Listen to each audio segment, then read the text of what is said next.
Hey guys, and welcome back to another day of Vlogmas. Today we are going to be doing something slightly different because I'm going to be giving you 5 productivity tips for procrastinators. Now this video actually comes fairly highly requested. My patrons have asked for it a few times, and then back in 2017 I did a whole series of videos on working freelance, and this video was something that was probably the most requested video after that series ended. So in true procrastinators form, I'm just getting to it now, like over a year later, but hey, at least we got there in the end, right? All jokes aside though, I just want to disclaim this all by saying that I am not some productivity or efficiency expert. I definitely still procrastinate quite a bit. I procrastinate with editing videos. I procrastinate starting a work deadline until like 10 o'clock at night when I should have done it in the morning. However, when I am applying the 5 tips that I'm going to be sharing with you guys today, I do find that I have far less of a compulsion to procrastinate. I find that I just get more done. I get to, you know, have more time to just like hang out or do creative projects. And I hope these tips can help you guys as well. Okay, so the first tip I have to share with you guys is probably the most important tip in this entire video. So if you do nothing else, write this one down, highlight it, circle it, whatever you gotta do to remember this one. And that is to create a routine and stick with it.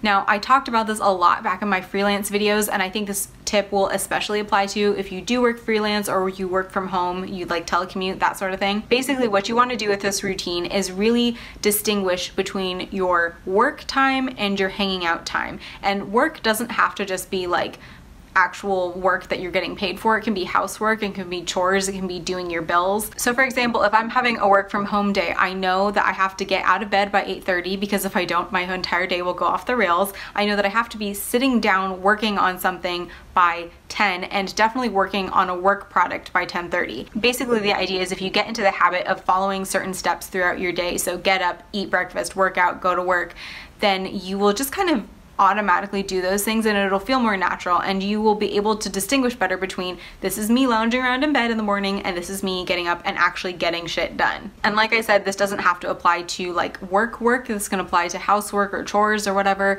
So for example, say you hate cleaning your house and you procrastinate on always cleaning your apartment.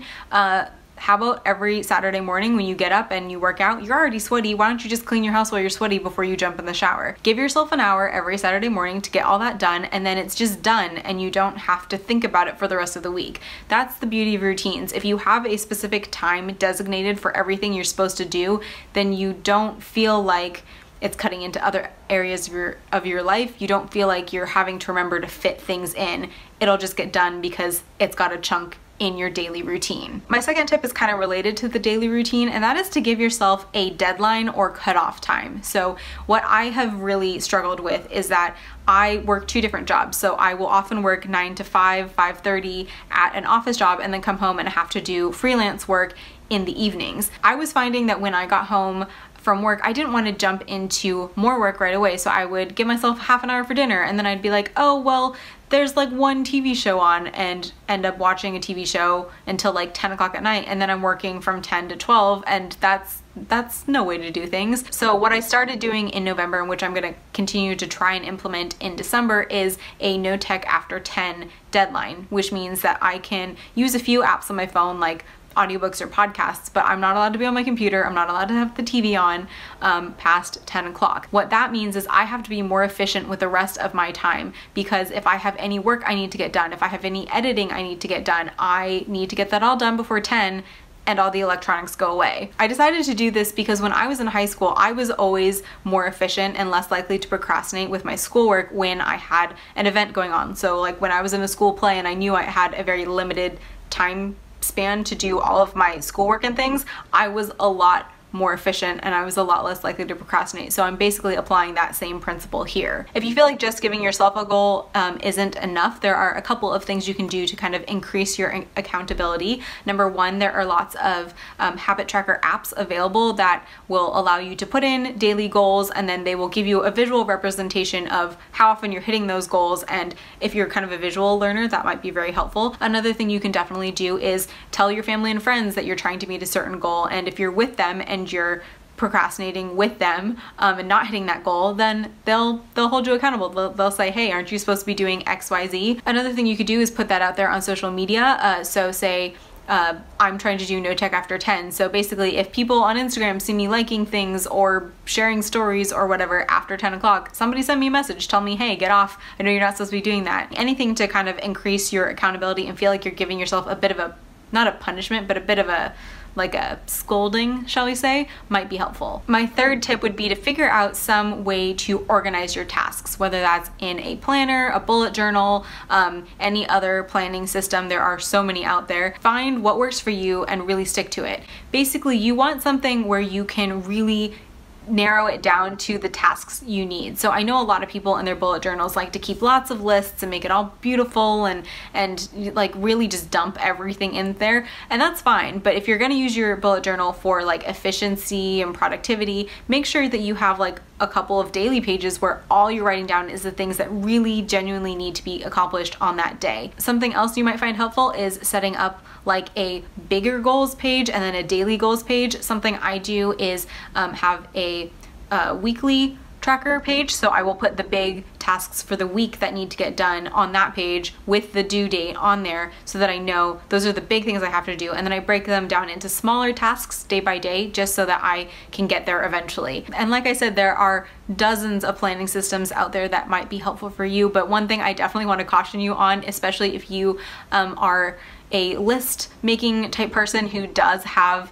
procrastinator tendencies, be careful when Googling or YouTubing things like bullet journal or traveler's notebook or anything like that, because that is a whole nother realm of procrastination possibilities. My fourth tip will be especially helpful to those of you who work from home or who work freelance, and that is to create work time signifiers. So if you are an office dweller like I am now, basically your signifier that you are working is that you go into the office. Like, that's the most obvious thing in the world. If you're working from home, it can be a little bit more tricky. There are a lot more distractions, there are a lot more procrastination temptations, and so I want you to think about things that you can do to kind of set the "this is my time to get shit done" mood. And your work signifier is probably going to be different for every single person. So for example, my mom has worked from home. She's run her own business from home for years and years and years, very successfully, and she always works with the news on in the background on the television. It's often turned down so low you can't actually hear it, but she's just got that on constantly, and that's kind of her like in the zone signifier. However, that would be really distracting for me. I find that when I've got something like a YouTube video up or the TV on, I want to be looking at the screen. It's a visual medium, and so in my brain I'm like, I want to know what's going on the screen. So I turn those things off, and what I do instead is turn on either some background music or an audiobook or a podcast. For me, those are things that really allow me to just like sit down and focus. So when I turn that on at my designated time in my schedule or in my routine, I know that that is me getting ready to work and setting up my work environment. Some other work signifiers that I definitely used when I worked freelance from home was, one, changing into work clothes even if I wasn't leaving the house. So not working in my pajamas, not working in my workout clothes, but putting on a pair of jeans, putting on a t-shirt, putting on a bra. Another thing might be sitting in a specific work related spot.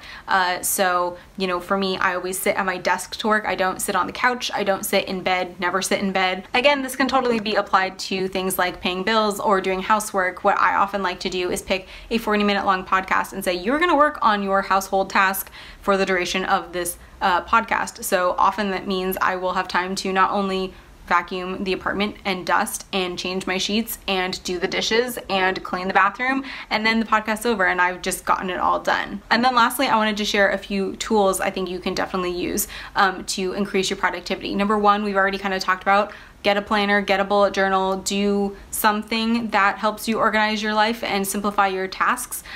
So that is like probably my most used tool, productivity tool. I also mentioned habit tracker apps, which I don't use personally, but I know are out there, and I'm sure you can Google for the best habit trackers if you're interested in recommendations. But something I do use is an app called Forest. Now, there's actually a free version of this app. It's not the same app, it's called Flora, but they're basically like knockoffs of each other. But what Forest is it's a productivity app that basically grows a little tree for the length of time you don't touch your phone. So if I'm having a really distracted day, if I'm having a day where I'm really feeling like I want to procrastinate, I will set my timer. You can adjust how many minutes you want to be focused for, and you basically set it, hit go, and then every time you touch your phone during that duration, your tree will start to wilt. For every day that you use the app, you get like a little plot of land and they will show you how many trees you've grown. You can also earn coins and purchase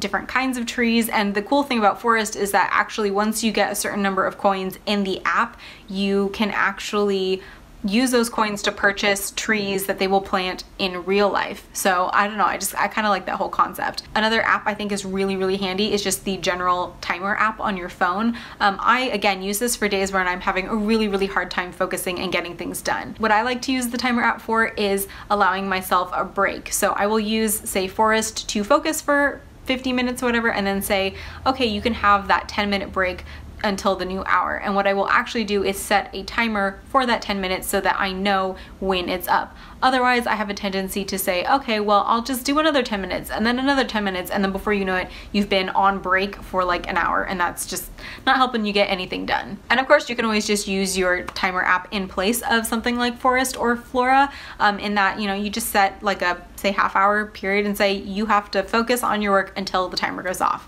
Simple. And then the last tool is something I haven't actually played with myself yet, but I have seen people on Instagram playing with, and it looks really handy, and that is the new screen time controls available on iPhones and iPads. I don't know if you can do it on your computer. Basically, you can now set restrictions for certain apps. So you can say during this time of the day to this time of the day, I don't want to be able to use Instagram. I'm using Instagram because I don't know if you guys can tell, but that is my big time waster. So if you know you have a problem scrolling around on Twitter or Instagram or YouTube, maybe block the accessibility of those apps for the specific period of time in which you know you actually should be getting things done. Because if you don't have your time wasters, trust me, you will find yourself to be so much more productive. So those are 5 productivity tips that I hope help you guys out. Again, you know, we all fall off the bandwagon occasionally. I actually procrastinated really bad like all week last week because my routine was off. So I'm gonna be getting back on that horse this week and, you know, getting back into that productivity game. If you guys have any other productivity tips that you think might be helpful, feel free to leave them in a comment below. But otherwise, that is all I have for today's video. So thank you guys so much for watching. I hope you're having a fantastic day, and I will see you in the next one. Bye!